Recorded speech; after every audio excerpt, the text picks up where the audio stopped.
Oke, Assalamualaikum warahmatullahi wabarakatuh. Selamat datang di pembelajaran SAP PP Modul dengan saya Ahmad Yusuf Arif ya.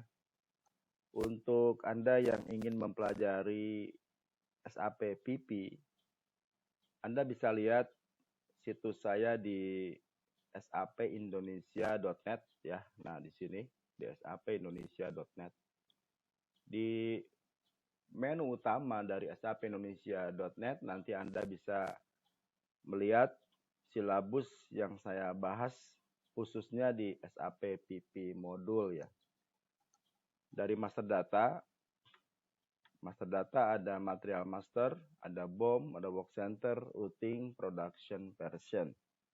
Kemudian juga ada proses ya, proses yang di SAP PP modul misalnya tentang planning proses ya, material requirement planning, MRP, kemudian production execution, production order execution, dan configuration. Oke, jadi di silabus SAP PP modul ini dari sub-sub modul yang ada di master data, di proses yang lainnya, itu durasinya sekitar 1 jam ya. 1 jaman untuk yang member area ya. Jadi saya juga membuka kursus buat yang member area karena tentu saja di sini tidak mungkin saya paparkan berjam-jam tentang modul ya. Nanti Anda akan lebih menikmatinya gitu ya. Pengertian proses sistem SAP PP modul itu di member area. Karena selain itu juga di member area lebih detail saya membahas tentang configuration. Di mana kita tahu bahwa setiap modul SAP, baik itu PP, MM, SD, PM, QM gitu kan, atau PS dan modul-modul yang lainnya di SAP, itu dia ada proses di awal yang disebut dengan configuration. Di mana tujuan dari configuration ini adalah men-setup ya, menginstal semua hal-hal yang kepentingan dari suatu proses. Misalnya kalau company A misalnya dia sebagai manufacturing, berarti kan manufacturing obat misalnya, maka seorang konsultan PP dia akan mengkonfigurasikan, membuat konfigurasi untuk kebutuhan proses yang ada di manufacturing obat itu gitu. Lain halnya beda dengan perusahaan yang bukan obat, misalnya perusahaan kayak mil gitu ya, itu beda lagi setup yang dilakukan. Nah, setelah setup itu selesai, konfigurasi itu selesai, kemudian diuji cobakan pada proses ya, baik itu pada master data, pada planning jika dia menggunakan planning, berarti dia menggunakan MRP, kalaupun tidak dia langsung menggunakan production order execution. Ya, kurang lebih seperti itulah konsepnya. Tapi di sapindonesia.net ini, saya hanya membahas membuka wawasan Anda secara sistem, secara konsep bisnis prosesnya aja. Oke ya. Nanti kalau Anda ingin lebih detail tentang SAP PP khususnya, karena saya spesialis di konsultan PP, Anda hubungi saya di sini untuk kita berbicara lebih banyak tentang SAP PP modul. Oke? Kali ini kita masuk ke materi master data yang berikutnya, yaitu tentang work center ya. Kemarin juga kita di sini di artikel sini sudah membahas tentang material master PP ya, BOM. Nah, sekarang kita akan masuk ke work center. Yang lainnya juga ada pembahasan. Ini ngacak sekali saya bikinnya di sini, random maksudnya. Nanti kalau Anda ingin lebih tahu, lihat aja di atas nih ada menu-menu ya. Kalau di master data berarti yang ini master data Anda klik nanti di sini ada kategori master data. Di sini misalnya kayak BOM sampai pembahasan sesi ketiga nih. Kemudian sesi pertama, kemudian BOM. Ini material master ya. Material master juga udah saya ungkapkan di sini konsep bisnisnya. Oke, kita kembali ke work center. Jadi secara agenda yang akan saya kupas di pembahasan SAP ini tentang work center, kita mesti tahu apa yang dimaksud dengan work center dari sisi SAP PP ya. Kemudian struktur dari work center, fungsi dan kegunaan work center, bagaimana cara create work center, kemudian tujuan dari standar value key dan standar value. Jadi di work center itu nanti kita akan melihat standar value key dan standar value. Ini penting ya untuk diperhatikan. Ini pengertiannya seperti apa. Kemudian capacity dan maintain capacity. Capacity juga kita nanti lihat yang ada di work center. Kemudian pull capacity, reference capacity. Nah ini model lain ya, model lain dari capacity. Nanti ada yang di pull, ada yang pakai reference gitu. Integration dengan costing, ya tentu saja dia ada hubungannya dengan costing, CO ya. Kemudian default work center ini maksudnya adalah konfigurasi bagaimana cara membuat work center itu ditampilkan apa saja buat user gitu kan. Nanti ada defaultnya, berbeda antara user dengan konfigurasi dengan konsultan. Nah, tampilannya bisa dibedakan gitu ya. Kemudian work center report ya tentu saja dari master data ini, dari master data work center yang akhirnya harus ada report ya, report dari keadaan work center. Oke. Kita lihat secara overview dari work center ya. Work center itu adalah lokasi yang mendefinisikan di mana kegiatan produksi berjalan sesuai dengan permintaan order ya. Jadi work center itu diibaratkan seperti suatu mesin yang ada di suatu lokasi gitu ya. Kalau Anda membayangkan ada satu building gitu kan. Building produksi ya gitu ya. Kemudian di dalamnya itu ada beberapa work center ya kan. Tentu saja karena untuk memproduksi finish product maupun SFG dia ada beberapa work center. Nah, dan work center itu masing-masing ada di lokasi-lokasi tertentu. Mereka bikin seperti itu. Nah, itulah yang disebut dengan work center. Jadi di work center itu menentukan tempat di mana operation akan dijalankan ya. Bisa saja dari beberapa operation itu nanti ada pengaturan misalnya untuk proses pertama di work center ini gitu kan.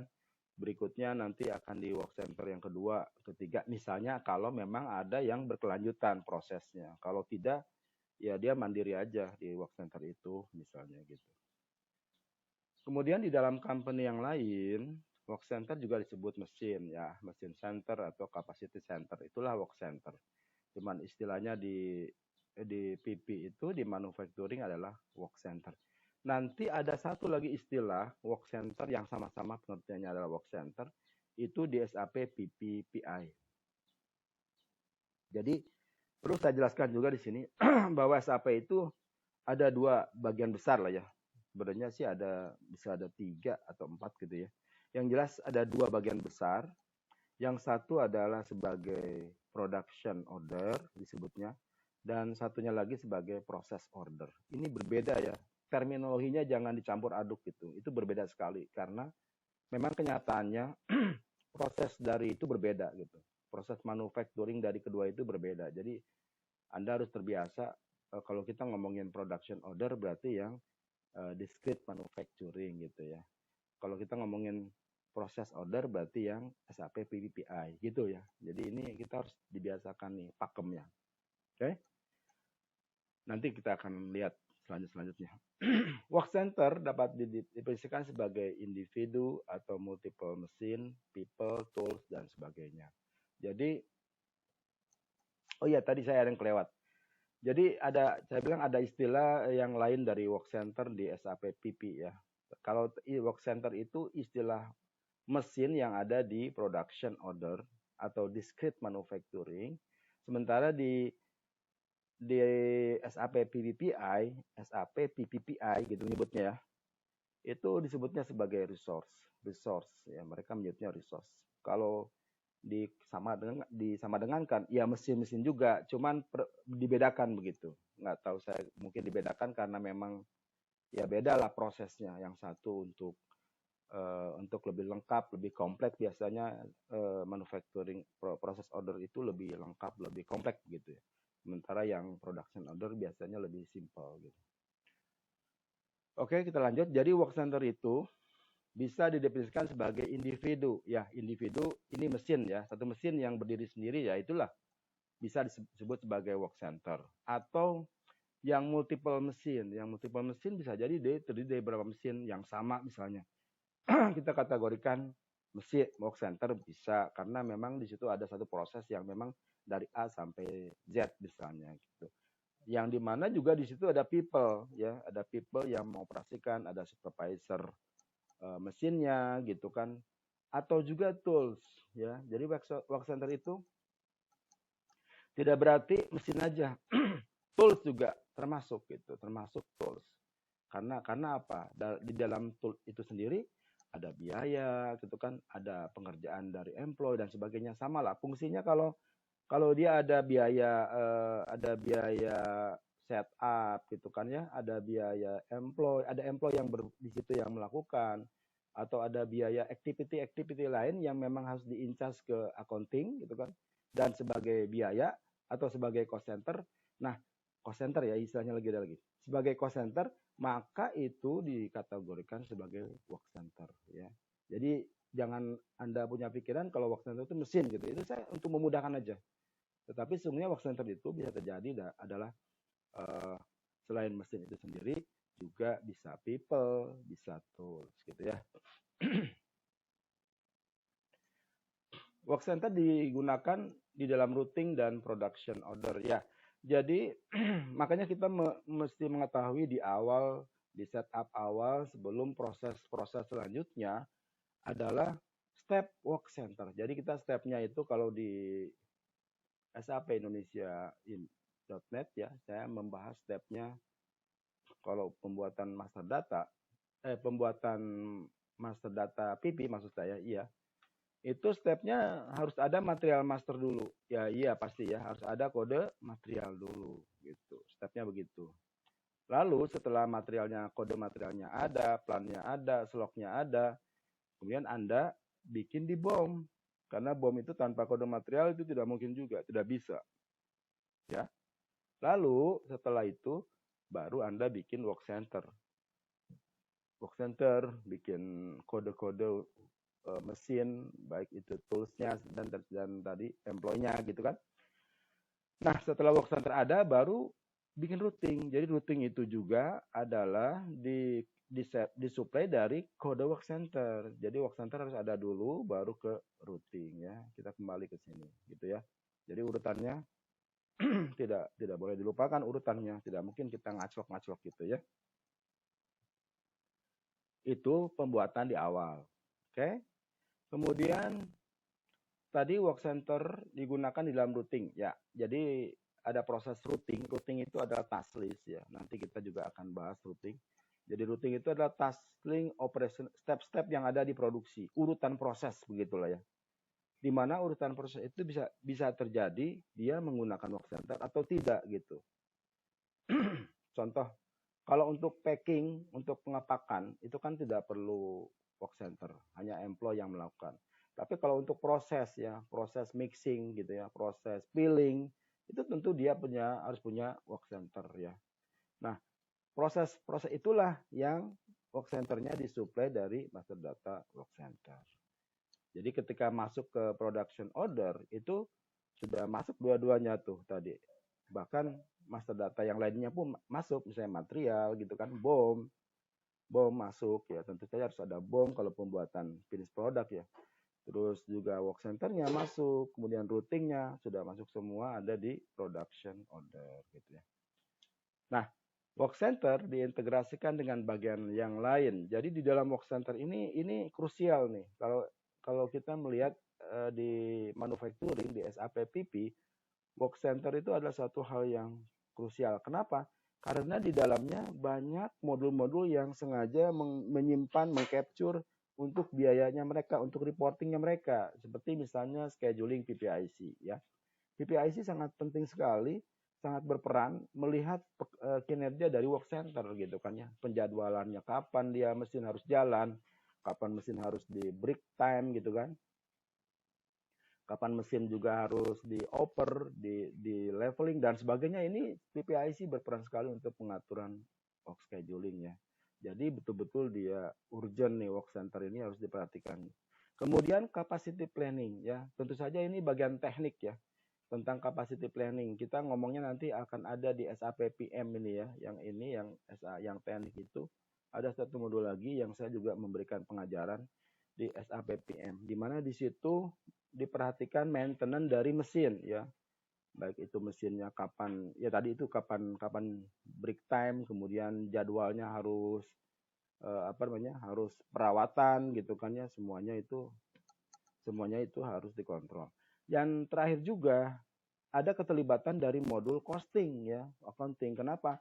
Karena di situ itu biaya, itu mesin itu merupakan satu biaya. Dia proses, dia perlu fuel kan, dia perlu listrik, dia perlu employee yang menjalankan. Nah, itu semua kan biaya. Ya. Sehingga harus ada costing. Nah, costingnya pada work center itu nanti dikumpulkan ke dalam apa yang disebut dengan cost center ya. Mungkin nanti kita akan sebenarnya di member area ada sih semua itu saya jelaskan di mana letaknya cost center di mana letaknya costing pada work center. Oke, saya kira itu baru overview ya. Kita lanjut lagi nanti. Ini seru sekali nih pembahasan work center karena memang harus melotok itu, harus dalam ya. Oke, kita cukupkan dulu sampai segini 16 menit ya. Kita berlanjut di video tutorial berikutnya. Terima kasih atas perhatiannya. Assalamualaikum warahmatullahi wabarakatuh.